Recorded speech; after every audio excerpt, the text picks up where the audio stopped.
ونصلي ونسلم على رسوله النبي الكريم الأمين المكين الرؤوف الرحيم أما بعد فأعوذ بالله من الشيطان الرجيم بسم الله الرحمن الرحيم محمد صلی اللہ علیہ وسلم آمنت باللہ صدق اللہ العظیم وصدق الرسول الکریم نحن علی ذالک من الشاکرین والشاہدین والحمد للہ رب العالمین۔ بندہ پروردگار امت احمد نبی دوست دار چار یارم تابع اولاد علی مذہب حنفیہ دار ملت حضرت خلیل خاک پائے غوث العظم زیر سایہ ہر ولی اور صدیق عکس حسن کمال محمد است صدیق عکس حسن کمال محمد است فاروق ذل جاہ و جلال محمد است عثمان ضیاء شمع رسالت محمد است حیدر بہار باغ خصال محمد است اور آستانے تے جناب غوث دے سردھر کے ویک آستانے تے جناب غوث دے سردھر کے ویک ایک پل دے وچ خالی جھولی نو مراداں نال بھر کے ویک میں کس طرح من لاں کیویں من لاں کہ نہیں ہوندی پوری مراد تو میں ہاتھ جوڑ ول منہ بغداد دے کر کے ویک۔ میرے نہایت ہی واجب الاحترام معزز مکرم غلامان مصطفیٰ و شاگان مصطفیٰ تشریف فرما ہیں اور ہماری یہ خوش قسمتی ہے کہ ہم آج حضور پیر طریقت رہبر شریعت منبع جود و سخا ولی کامل شہنشاہ ولایت حضور قبلہ پیر سید نور الحسن شاہ صاحب رحمت اللہ تعالیٰ علیہ آپ کی بارگاہ میں حاضر ہیں اور جماعت اہل سنت کا یہ نظریہ اور عقیدہ ہے کہ اولیاء اعظام جو ہیں وہ اپنے متعلقین کو جانتے بھی ہیں اور انہیں پہچانتے بھی ہیں۔ لوگ تو نبی کریم تک بات لے جاتے ہیں نا، اولیاء کرام تک بات رکھتے ہیں اور بالخصوص پیر طریقت رہبر شریعت صاحبزادہ والا شان میری مراد محترم محتشم جناب پیر سید سنان الحسن شاہ صاحب بخاری مدظ اللہ العالی، آپ خلیفہ مجاز ہیں آستانہ علیہ مکان شریف اور سجادہ نشین ہیں دربار شریف حضرت کیلے والا شریف۔ آپ کی موجودگی ہے، سادات اکرام تشریف فرما ہے۔ میں کوئی تقریر کرنے والا نہیں ہوں، نہ تقریر کا طریقہ ہے نہ تقریر کا سلیقہ ہے، نہ گلے کا سر اور راگ لگا جانتا ہوں، بس اس آدمی ہوں اور کوشش کروں گا آپ کے اور وقت کے درمیان زیادہ دیر میں حائل نہ رہوں۔ ایک دو گزارشات کر کے آپ سے اجازت چاہوں گا۔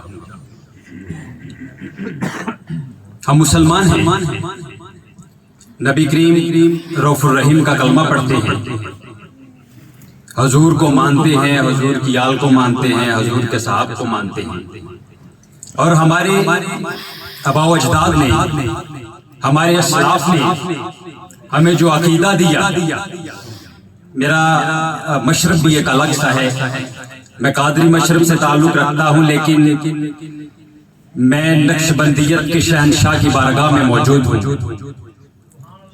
یہ کہنا غلط نہ ہوگا کہ نور الحسن صاحب کی جو بارگاہ ہے وہ شہنشاہ ہے نقش بندیت کے، وہ سمندر ہے نقش بندیت کے، کیونکہ یہ جو احباب بیٹھے ہیں میرا خیال ہے یہ قرب و جواز سے ہیں اور گاؤں سے تعلق رکھتے ہیں اور یہ خوب جانتے ہیں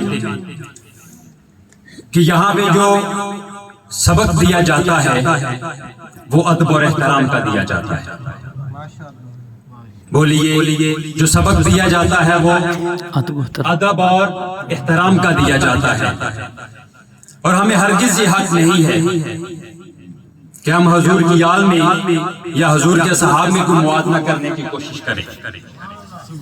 ہم مسل کے حق اہل سنت سے تعلق رکھتے ہیں اور امام اعظم ابو حنیفہ کی تقلید پہ چلتے ہیں اور ہمیں حنفی ہونے پر فخر ہے.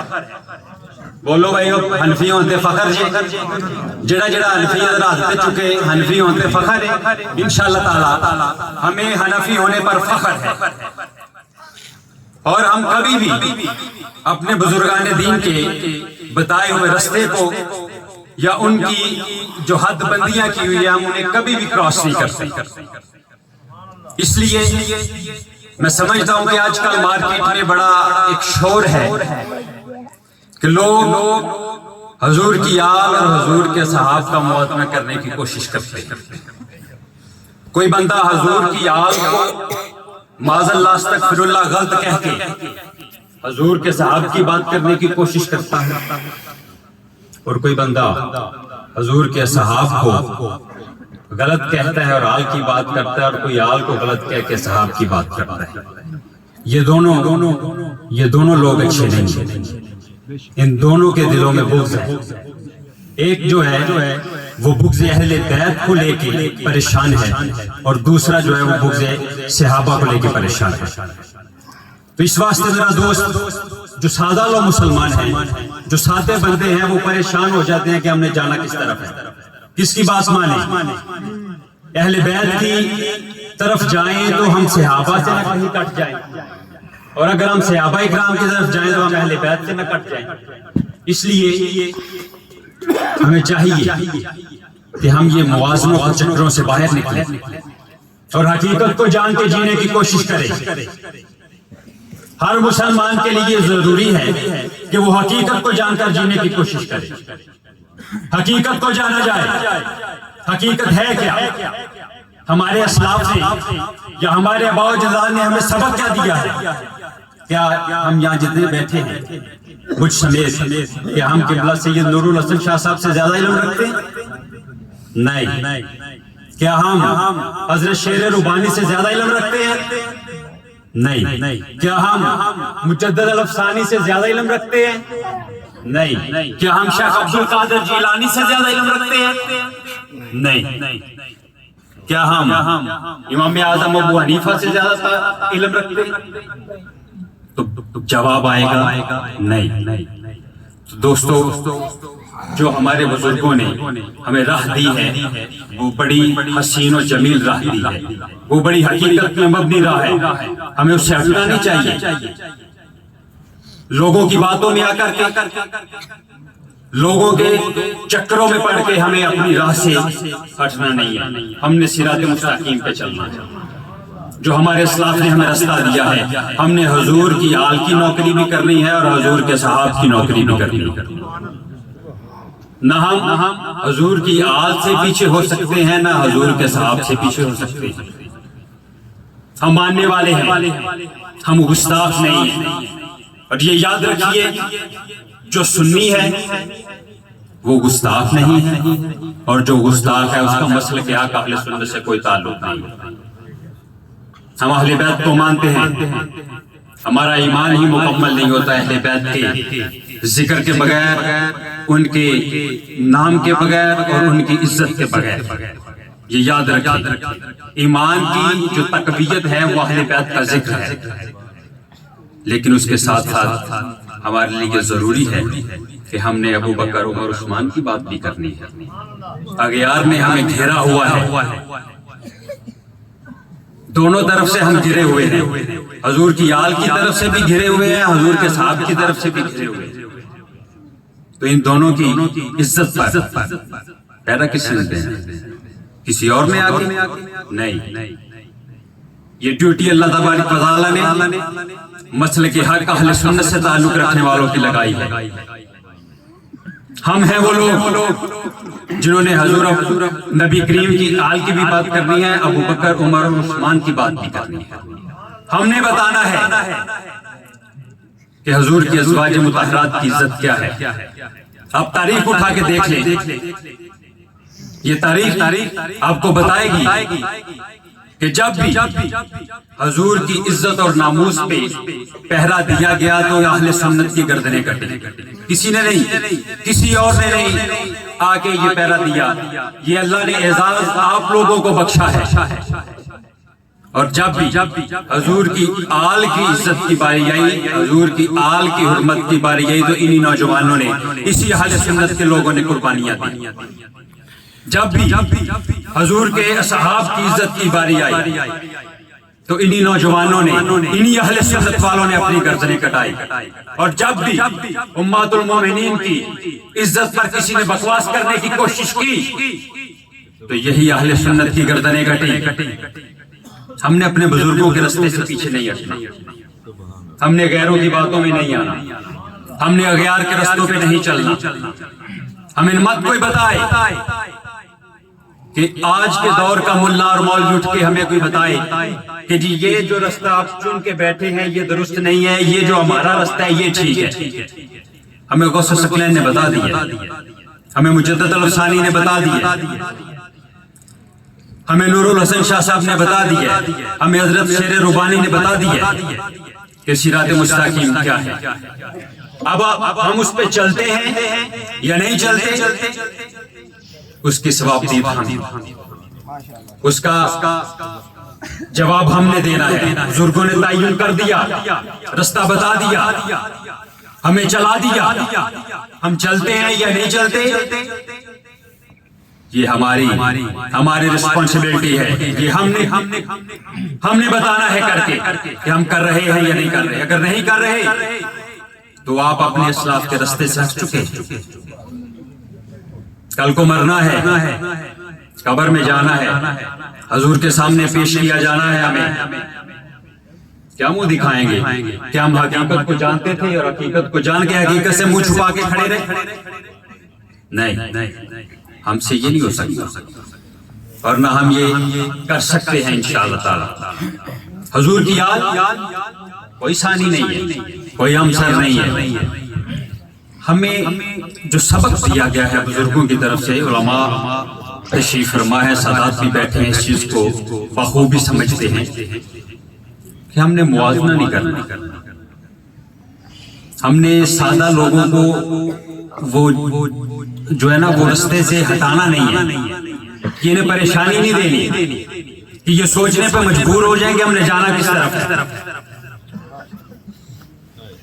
ہم نے محبت تقسیم کرنی ہے، ہم نے ادب تقسیم کرنا ہے، ہم نے اگر روحانیت کی ہم نے بات کرنی ہے، ہم روحانیت کے کہتے ہیں کہ جی ہم صوفیاء کی گدیوں پہ بیٹھے ہیں یا سجادہ نشین ہیں۔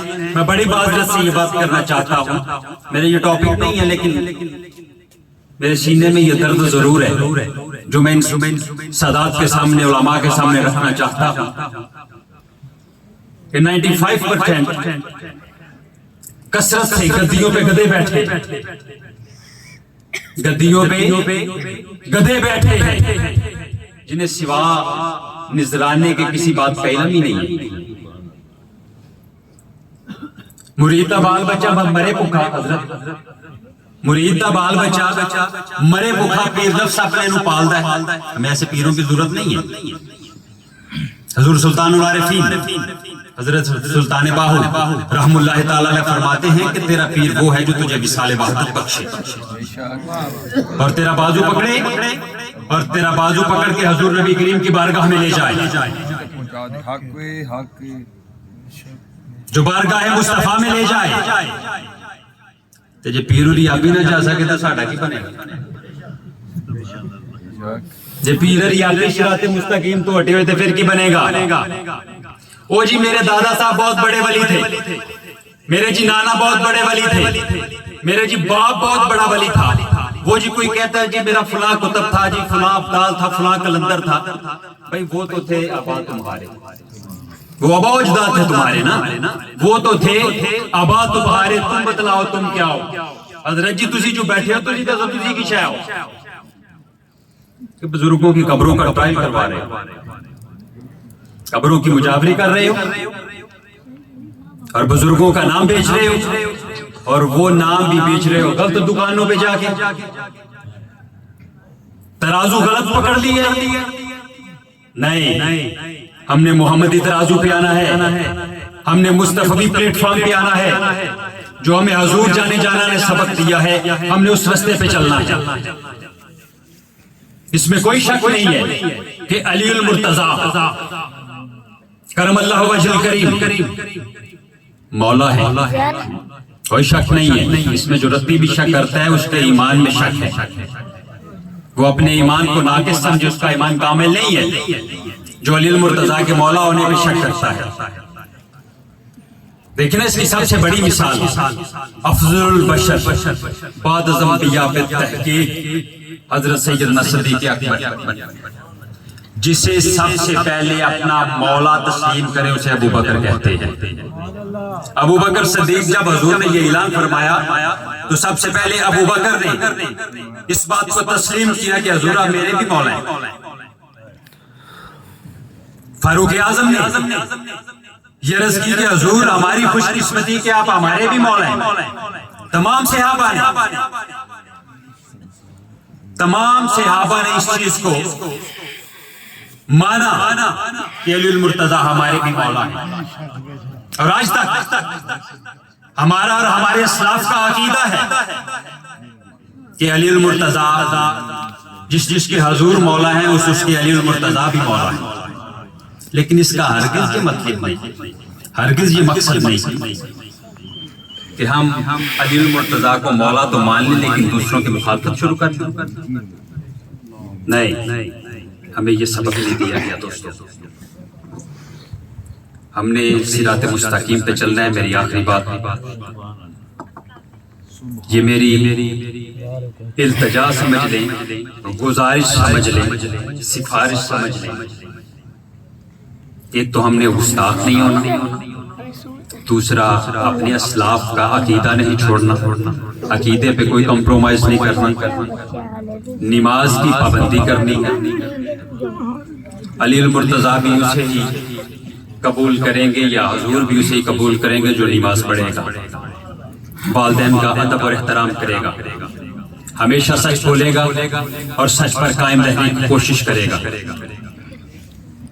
اور جو ان چیزوں سے ہٹ جائے، نماز نہ پڑھے، ماں باپ کا بے ادب اور گستاخ ہو اور کہے میں علی مولا کا ماننے والا ہوں، جھوٹ بولتے ہیں۔ علی المرتضیٰ کا ماننے والا کبھی بھی بے ادب اور گستاخ نہیں ہوتا، علی المرتضیٰ کا ماننے والا کبھی بھی بے ادب اور گستاخ نہیں ہوتا۔ اس لیے ہم نے گستاخیوں سے بھی دور رہنا ہے، اور یہ جو آج کل لوگ چورن بیچ رہے ہیں نا غلط قسم کا، اس چورن سے بھی دور رہنا ہے اور حضور کے راستے پہ چلنا ہے، حضور کی سنتوں کو اپنانا ہے، حضور کے افکار اور حضور کی تعلیمات پہ چلنا ہے۔ اللہ تعالیٰ ہم سب کو عمل کی توفیق عطا فرمائے، حضور کی آل اور حضور کے صحاب سے فیض حاصل کرنے کی توفیق عطا فرمائے، اور حضور کے جو اولیاء اعظام ہیں ہمیں ان کی تابعداری کرنے کی توفیق عطا فرمائے، اور اللہ تعالیٰ ہمیشہ ہمیں سچ پر قائم اور دائم رکھے۔ ماشاءاللہ، جزاک اللہ شاہ صاحب، اپنے خیال